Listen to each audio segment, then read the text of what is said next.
Será que toda a série Riverdale é apenas uma história criada pelo Jughead e tudo que tá se passando lá é apenas uma narração dele? Essa é a teoria de hoje, vem comigo que eu vou te explicar ela direitinho.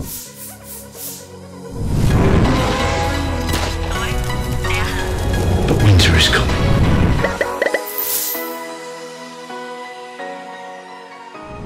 Oi gente, eu sou o Oki e hoje nós vamos falar sobre uma teoria bem louca sobre Riverdale, mas que talvez possa fazer algum sentido. Mas antes da gente começar a se aprofundar aqui no assunto, se você é novo aqui no canal e não quer perder nenhum vídeo novo sobre as suas séries preferidas, isso inclui Riverdale, então vem aqui embaixo, aperta pra se inscrever, ativa o sininho de notificação pra não perder nenhum vídeo novo que eu postar e é claro, deixa o like pra eu saber que vocês gostam de Riverdale e querem que eu traga mais vídeos sobre a série futuramente. O primeiro passo de tudo nessa teoria é a gente se situar onde é que isso tudo começa. Vocês já perceberam que em praticamente quase todos os episódios, tirando alguns em exceção, mas que a gente vai explicar sobre eles daqui a pouco, são narrados sempre pelo Jughead. On the 4th of July, just after dawn, Jason and Cheryl Blossom drove out to Sweetwater River for an early morning boat ride. Are you scared, Jason? Mas tem um detalhe muito importante nisso, porque todas as narrações deles são sempre no passado simples, ou seja, uma coisa que já aconteceu no passado, ou uma ação que se iniciou também no passado, mas já terminou. Isso quer dizer que quando tá tendo aquela narração, significa que o Jughead já tá no futuro, ele já viu tudo o que aconteceu, então o que ele tá falando ali, as cenas que estão sendo mostradas, já aconteceram no passado, teoricamente. Isso quer dizer que quando o Jughead tá contando ali pra gente a narração dele, ele já tá no estado em que ele já tem conhecimento de tudo o que aconteceu a seguir. É claro que de vez em quando a série opta por não colocar a narração dele, mas isso é por causa de um recurso mais dramático, então quando eles querem criar uma sensação de tensão maior, deixar uma coisa, um mistério no ar, principalmente em episódios com clímax, ou episódios que eles não querem revelar o que vai acontecer com certo personagem, eles acabam omitindo a narração para indicar a presença dele ou não. E essa teoria aqui implica que basicamente tudo que nós estamos vendo ali é só uma representação do que está sendo narrado, e isso inclui o próprio Jughead. Um ponto que é bem legal você se atentar é a forma em que ele começa contando as coisas. Já repararam que todas as falas dele são sempre muito meio que romantizadas, dramatizadas? Fear. It's the most basic, the most human emotion.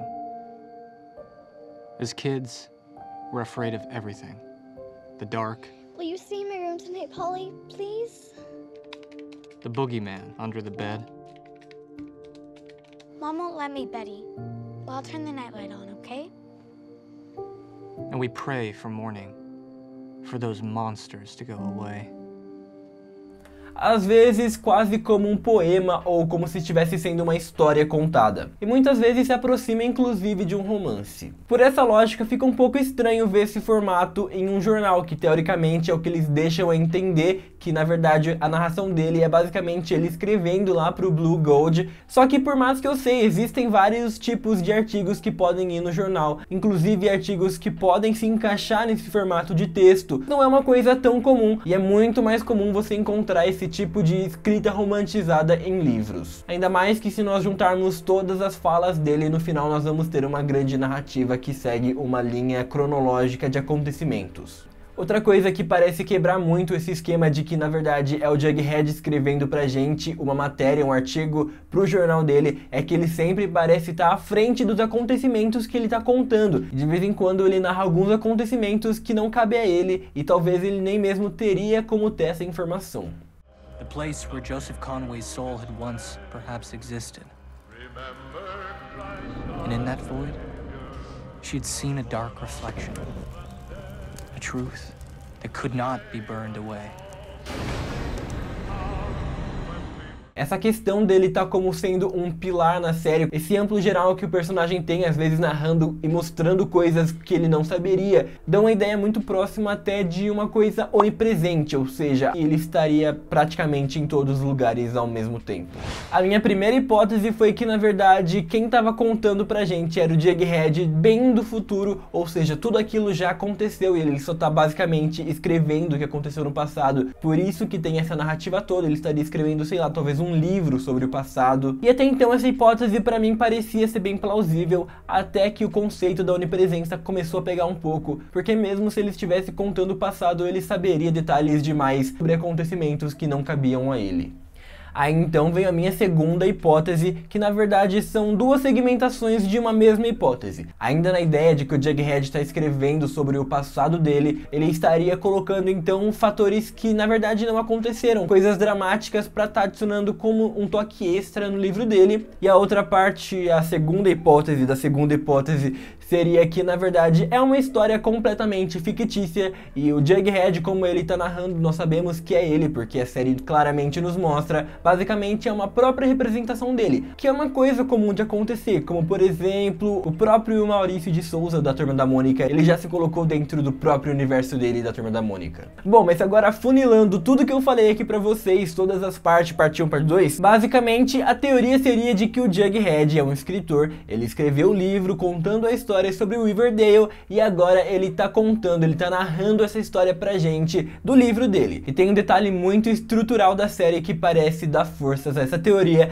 que é a forma em que os episódios são colocados. Você já deve ter reparado que cada episódio representa um capítulo, tipo, capítulo 1, não sei o que, o nome do episódio, capítulo 2, não sei o que, o nome do episódio. Esse esquema de criar capítulos é muito comum em livros. Obviamente, eu acho que qualquer pessoa que tá assistindo isso aqui já deve ter lido algum livro na vida e já estão familiarizados com esse formato de capítulos. Por isso, cada episódio que nós estamos assistindo é o Jughead contando pra gente um desses capítulos do livro dele.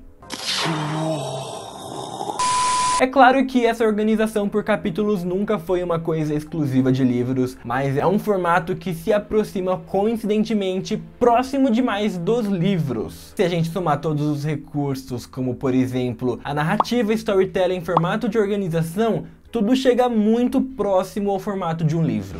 Bom, ainda seguindo a teoria, algumas coisas começam a ficar em questão se nós considerarmos ela, como por exemplo, o protagonista da série. Até então nós temos lá o grupo da Beth, a Verônica, o Art, o Jughead, mas se você tivesse que falar qual deles seria o protagonista principal de todos, sei lá, se você tivesse que separar e escolher qual deles tem maior importância, há uma grande chance que você diga que é o Art. Na verdade, segundo essa teoria, o protagonista seria o próprio Jughead. Obviamente nós estamos tendo uma narração dele, tudo que está acontecendo ali é um ponto de vista dele. Uma evidência disso seria a forma em que a série parece estar sempre tentando colocar o Southside como o certo e o Northside como o errado. É claro que a série já contou pra gente todos aqueles acontecimentos do massacre dos ancestrais, a forma em que o Northside vai meio que destruindo o Southside, que o Hiram parece estar pegando o Southside e jogando eles como se fosse um xadrez, tipo mudando as peças do jeito que ele quer e bem entende. Mas muito do que acontece no Southside ainda é errado e a série meio que às vezes parece encobrir jogando tudo que é ruim e podre do Northside pra justificar os erros do Southside. E eu acho que mesmo com esse backstory, já que a série até então estava sendo contada por um grupo que pela sua maioria seria do Northside, o Southside sempre teve essa tentativa muito forte em tentar aparecer como a santinha de tudo. Eles têm ainda principalmente todo aquele rolo deles com o tráfico de drogas e eu não sei como, mas cada vez parece que a série vai tentando enterrar isso, mas que facilmente poderia ser explicado pela teoria como aquele básico caso de quando alguma coisa acontece errado, sempre temos os dois lados da história, ou seja, cada pessoa que for contar o seu lado da história vai sempre tentar fazer as coisas parecerem ser ao seu favor. Ou seja, como a história está sendo contada exclusivamente pelo Jughead, que tem uma relação direta com o Southside, talvez isso explicaria o porquê que essa gravidade das drogas que acontece lá, como todo esse esquema ilegal, parece muitas vezes ser enterrado de alguma forma.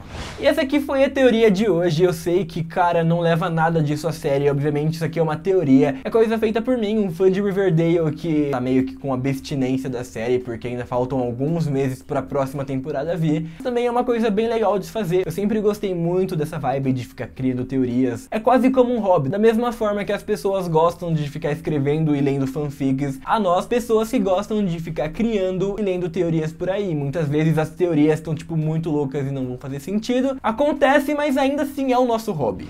Deixa aí nos comentários pra mim se você acha que é uma teoria legal, se você acha que faz sentido ou não. Ou deixa aí também uma outra teoria que você acha que faz mais sentido do que essa. Vamos usar os comentários como uma forma da gente discutir sobre todo esse universo de teorias e falar mais sobre Riverdale, que é a série queridinha do momento. Se você ainda não me segue no Instagram, eu vou deixar ele aqui embaixo, vai lá, me segue que eu sempre posto coisas legais sobre mim, minha vida, séries, afins e às vezes até mesmo eu posto spoilers do que vai ser o próximo vídeo. Então vai lá, me segue que eu juro que você não vai se arrepender. Se você tiver alguma ideia de vídeo novo e quer compartilhar comigo, a melhor forma de você me contar isso é inclusive pelo direct, que as chances de eu estar lendo são muito maiores. Mas enfim, obrigado por terem assistido e até o próximo vídeo.